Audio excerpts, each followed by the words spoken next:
Hello friend, कैसे हैं आप लोग। तो आइए आज के टॉपिक में हम बात करेंगे भारत के अंदर पाए जाने वाले कुछ प्रमुख इमारतें, चित्रे और किताबों के बारे में बात करेंगे। आइए बात करते हैं इसके बारे में। तो पहला कह रहा है धातु विज्ञान। अब ये धातु विज्ञान क्या होता है? धातु विज्ञान का मतलब होता है किसी भी धातु को बनाने से लेकर के या फिर उसको बनाने की जो तकनीक होती है, ये उससे संबंधित है। तो आइए बात करते हैं कि प्राचीन टाइम में हमारे पास धातु विज्ञान में किस प्रकार की ख्याति अर्जित की गई थी। यहाँ पे कह रहा है कि प्राचीन भारतीय धातु वैज्ञानिकों ने विश्व धातु विज्ञान के क्षेत्र में प्रमुख योगदान दिया था। मतलब ये कह रहा है कि हमारे समय में, मतलब कि हमारे प्राचीन भारत के टाइम में काफी बड़ी मात्रा में धातु विज्ञान को बढ़ावा दिया गया था। पुरातत्वविद खुदाई ने यह दर्शाया है कि हड़प्पावासी कुशल शिल्पी थे। शिल्पी का मतलब होता है कि ये लोग लोहे के कुछ नए नए उपकरणों को बनाने का काम करते थे। तो इन लोगों के द्वारा प्राचीन टाइम में लोहे के उपकरणों को बनाने का काम किया गया था। जैसे कि हमने देखा था इसके अंदर कि यहाँ पर लोहे के हल का इस्तेमाल किया गया था, जिसमें फाल लगाए गए थे। इसके साथ देखा जाए तो यहाँ पर लोहे के कई सारे उपकरणों का इस्तेमाल किया गया, तांबे का यहाँ पर इस्तेमाल किया गया था। तो ऐसी चीज़ों की जानकारी हमें इसमें मिल जाती है। उन्हें तांबे के धातु कर्म की जानकारी मिलती है। अब आपको पता होगा कि जो तांबे की जानकारी मिलती है वो हमें कहाँ से मिल जाती है, तो वो हमें राजस्थान के खेतड़ी नामक स्थान से मिल जाती है। कहाँ से मिल जाती है? तो खेतड़ी नामक स्थान से मिल जाती है। और राजस्थान के जिस भाग से हमें इस प्रकार की चीजें पाई जाती है, उसे गणेश्वर जोधपुर संस्कृति कहते हैं। गणेश्वर जोधपुर संस्कृति कहते हैं। जोधपुर संस्कृति के नाम से इसे जानने का काम करते हैं। इसके बारे में जो जानकारी मिलेगी आपको 12th क्लास की जो हिस्ट्री है, आपको वहां पर देखने को मिल जाएगी। कह रहा है कि उन्होंने तांबे और टीन को मिलाकर के कांसा बनाने का काम किया था। जहां हड़प्पावासी कांस्य युग से जुड़े हुए थे, वहीं उनके उत्तराधिकारी लौह युग से जुड़े हुए थे। मतलब कह रहा है क्या हमारे पास? कह रहा है कि हमारे पास जो हड़प्पा संस्कृति थी, हड़प्पा के टाइम में लोगों ने कांसे का इस्तेमाल किया था। किसका इस्तेमाल किया था? कांसे का इस्तेमाल किया था। लेकिन इसके बाद के जो लोग आते हैं, उन लोगों ने अपने जरूरतों को पूरा करने के लिए लोहे का उपयोग बड़े स्तर पर किया था।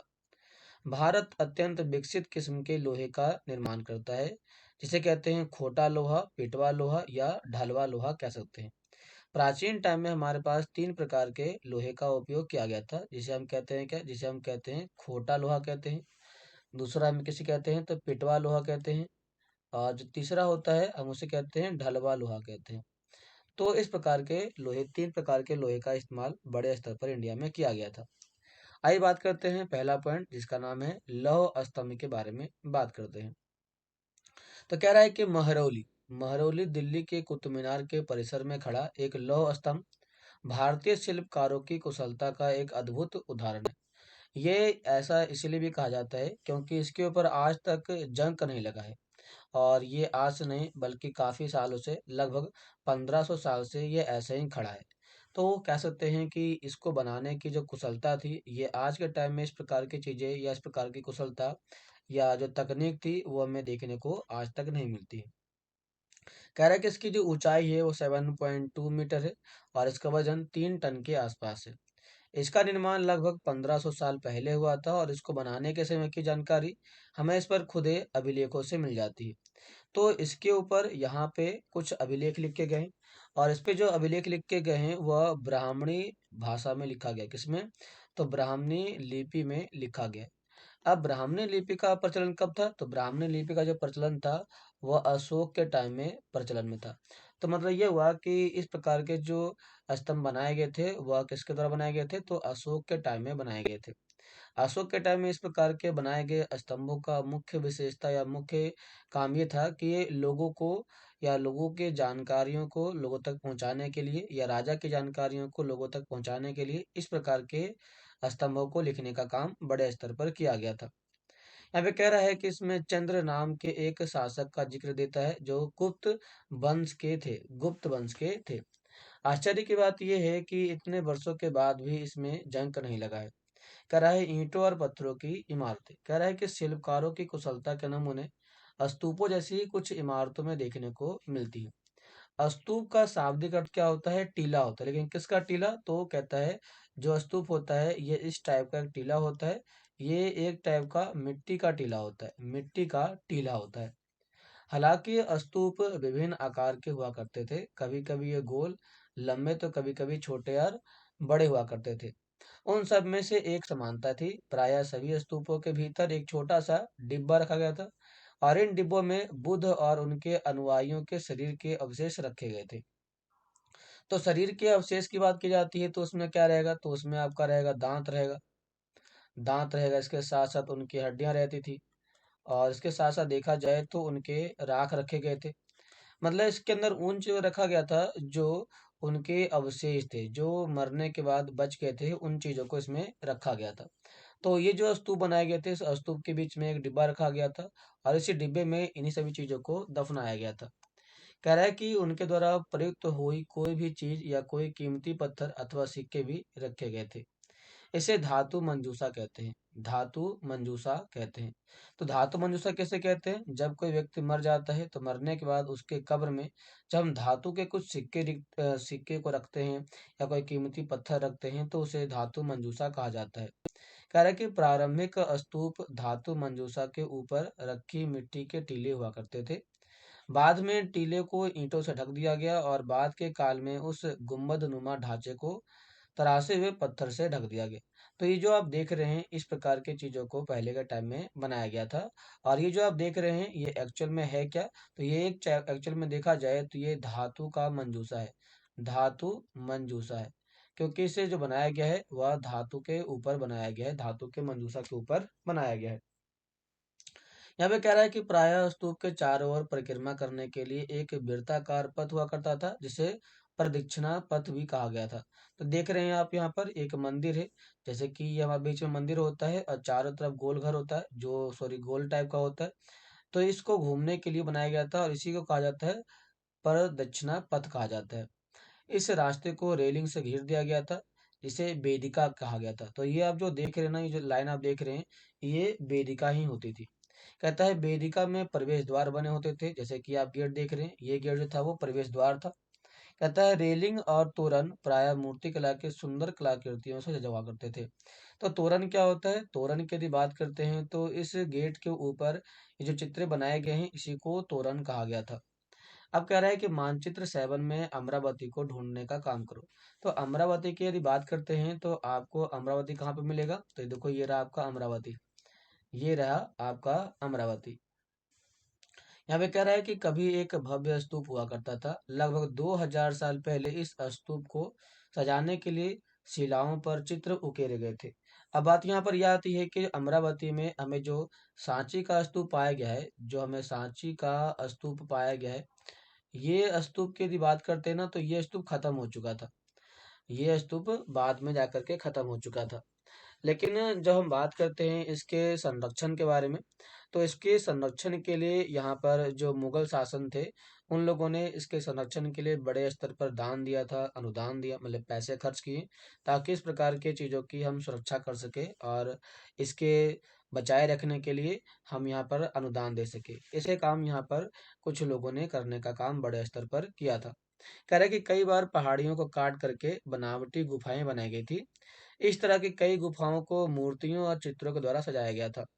कहता है इस काल में कुछ आरंभिक हिंदू मंदिरों का निर्माण किया गया और इन मंदिरों में विष्णु का मंदिर बनाया गया, शिव का मंदिर बनाया गया, दुर्गा जैसे कुछ देवी देवताओं को पूजा करते थे, ऐसे मंदिरों को बनाया गया।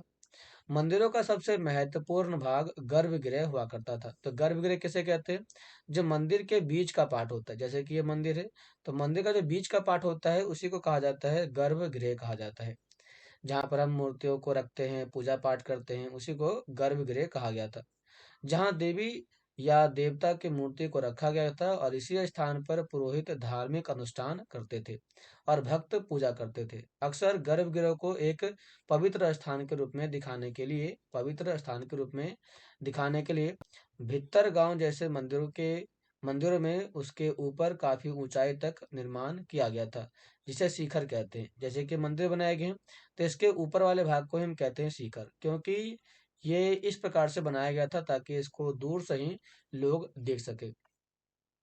यहाँ पे कह रहा है कि शिखर निर्माण के कठिन कार्य के लिए सावधानी से योजना बनानी पड़ती थी और अधिकतर मंदिरों में मंडप नाम की एक जगह होती थी। मंडप मंडप नाम की एक जगह होती थी।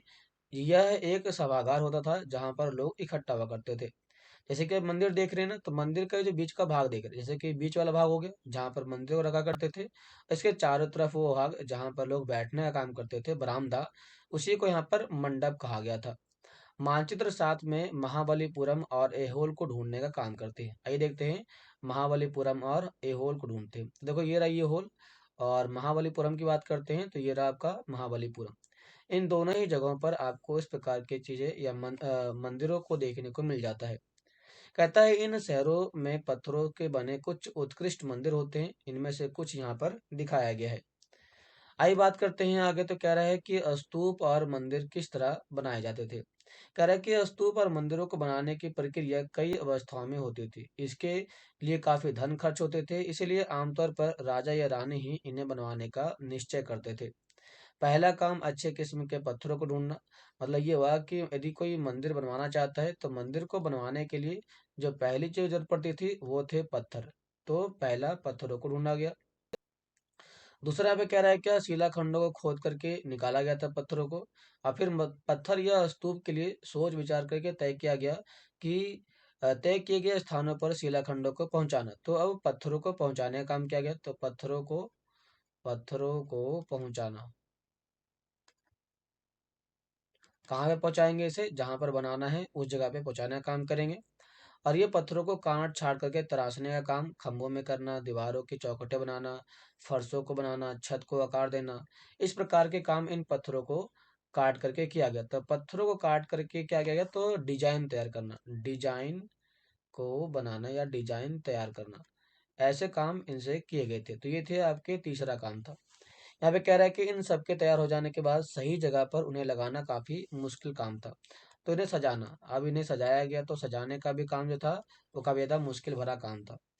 इसमें कहता है कि इस तरह के शानदार ढांचों का निर्माण करने वाले शिल्पकारों को सारा खर्च संभवतः राजा रानी ही दिया करते थे। इसके अतिरिक्त इन स्तूपों या मंदिरों में आने वाले भक्त जो उपहार अपने साथ लाते थे, उनसे इमारत की सजावट की जाया करती थी। जैसे कि हाथी दांत का काम करने वाले श्रमिकों के संघ ने सांची के एक अलंकृत प्रवेश द्वार तोरण को बनाने का खर्च दिया था।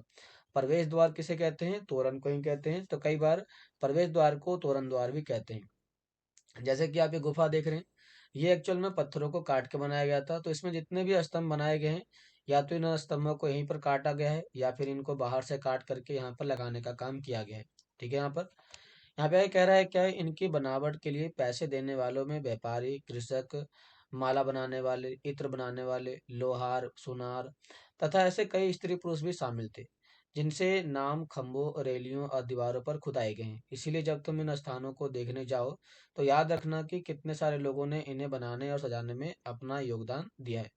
तो जैसा कि आप इन सभी में लिखा गया है ना कि इनको बनाने के लिए किन किन लोगों ने योगदान दिया, तो इसके बारे में जो जानकारी मिलती है, ये आप देखेंगे शुरुआती टाइम में हमारे पास जो लोहा का स्तंभ मिल जाता है, इन लोहे के स्तंभ पे काफी सारे लोगों की जानकारी मिल जाती है।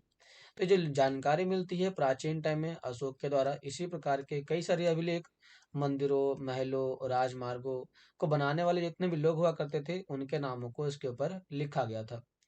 कहता है चित्रकला, मानचित्र 7 में अजंता को ढूंढो। अब आइए देखते हैं अजंता के बारे में। अजंता कहाँ पर है इसमें, तो इसमें हमें अजंता तो दिखाई नहीं पड़ रहा है। ये रहा अजंता, ये रहा आपका अजंता, बीच में देखो महाराष्ट्र में। तो वे कह रहा है कि अजंता को ढूंढो, ये वह जगह है जहाँ के पहाड़ों में सैकड़ों सालों के दौरान कई गुफाएं खोदी गई थी। इनमें से ज्यादातर बौद्ध भिक्षुओं के लिए बनाए गए विहार थे। विहार उन जगहों को कहते हैं जहाँ पर बौद्ध भिक्षु आते थे, रहते थे, पूजा पाठ करते थे, उन्हीं जगहों को विहार कहा गया था। इनमें से कुछ चित्रों के द्वारा उन्हें सजाया गया था। यहाँ इनके कुछ उदाहरण दिए गए हैं। गुफाओं के अंदर अंधेरा होने की वजह से अधिकांश चित्र मसालों की रोशनी में बनाए गए थे। मसालों का मतलब होता है कि इन्हें आग जला करके बनाने का काम किया गया था। इन चित्रों के रंग 1500 साल बाद भी चमकदार हैं। ये रंग पौधे और खनिजों से बनाए गए थे। तो ये क्वेश्चन आ सकता है आप लोगों का कि प्राचीन टाइम में हमारे गुफाओं में जो चित्र बनाए गए थे, उन चित्रों को किससे बनाया गया था? तो उन चित्रों को पौधों से और खनिजों से मिला करके बनाया गया था। इन महान कृतियों को बनाने वाले कलाकार अज्ञात है, मतलब किन किन लोगों ने इसको बनाया आज तक कोई जान नहीं पाया है कि इसको बनाने वाले कौन से लोग हुआ करते थे। कह रहा है पुस्तकों की दुनिया। इस युग में कई प्रसिद्ध महाकाव्य की रचना की गई थी। इन उत्कृष्ट रचनाओं में स्त्री पुरुष की वीर गाथा और देवताओं से जुड़ी कथाएं मिल जाती है। करीब 1800 साल पहले एक प्रसिद्ध तमिल महाकाव्य, इसका नाम था सिपली पादकारिम, सॉरी शिल्प पदिकारम की रचना इलांको नामक एक कवि ने किया था। इलांगो नामक एक कवि ने शिलपादिकारम नामक किताब की रचना की थी, जो तमिल भाषा में किया गया था और 1800 साल पहले किया गया था। कहता है इसमें कोवलम नाम की एक व्यापारी की कहानी बताई गई है। वह पुहार में रहा करता था और अपनी पत्नी कनगी की अपेक्षा कर वह एक नर्तकी माधवी से प्रेम करने लगा। बाद में वह कनकी पुहार छोड़ करके मदुरै चले गए और वहां पांड्य राजा के दरबारी जोहरी ने कोवलन पर चोरी का झूठ आरोप लगाया, जिस पर राजा ने उसे प्राणदंड दे दिया था। और कनगी, जो अभी भी उससे प्रेम करती थी, इस अन्याय के कारण दुख और रोष से भर गई। उसने मदुरै शहर का विनाश कर डाला। मतलब किस प्रकार से कह सकते हैं कि यहाँ की किताबों में किस प्रकार से साम्राज्य के बारे में बताया गया था। कह रहा है कि एक और तमिल महाकाव्य, इसका नाम था मणि मेखलाई, को करीब 1400 साल पहले सत्यनार द्वारा लिखा लिखा गया। तो कह रहा है क्या, मणि लेखाई, मणि मेखलई जो किताब लिखा गया था वो सत्यनारायण के द्वारा लिखा गया और ये 1400 साल पहले लिखा गया था। तो कहता है इसमें कोबलम और माधवी की बेटी की कहानी बताया गया है। ये रचना कई सदियों पहले खो गई थी। उनकी पांडुलिपियां दोबारा लगभग 100 साल पहले मिले हैं। इसमें कह रहा है कि अन्य लेखक जैसे कि कालिदास, इसके बारे में हम अध्याय 10 में पहले ही पढ़ चुके हैं। इस चैप्टर मैंने आपको बताया था, इसके चैप्टर में कालिदास के बारे में मैंने आपको विस्तार से बता रखा है कि कालिदास ने क्या बताया था। तो थोड़ा सा मैं आपको समझा देता हूँ कालिदास के बारे में। उन्होंने जो बताया था,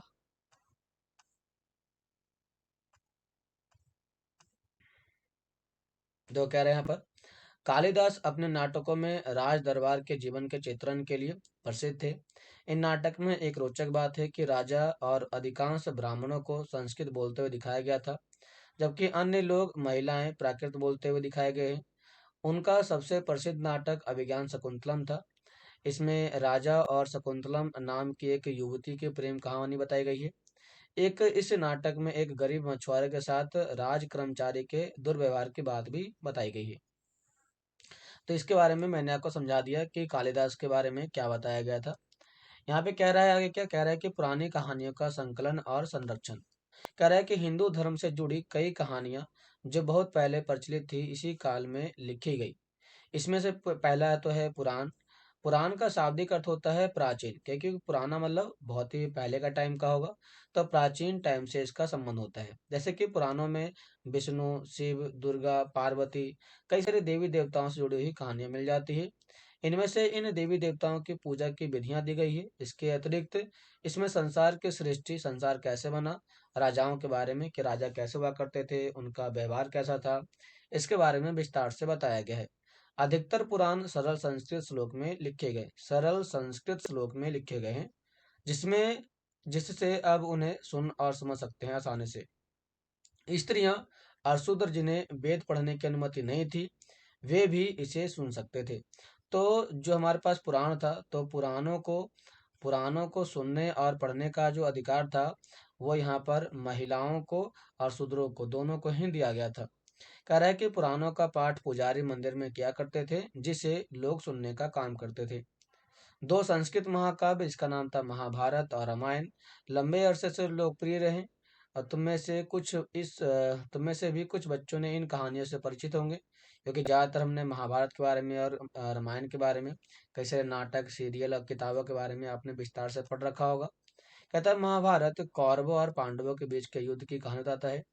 इस युद्ध का जो उद्देश्य था वो पुरु वंश राजधानी हस्तिनापुर की गद्दी प्राप्त करना था। तो पुरु नहीं है बल्कि ये कुरुवंश था, ठीक ना। ये कहानी तो बहुत ही पुरानी है, पर आज इसे जिस रूप में हम जानते हैं वह करीब 1500 साल पहले लिखी गई थी।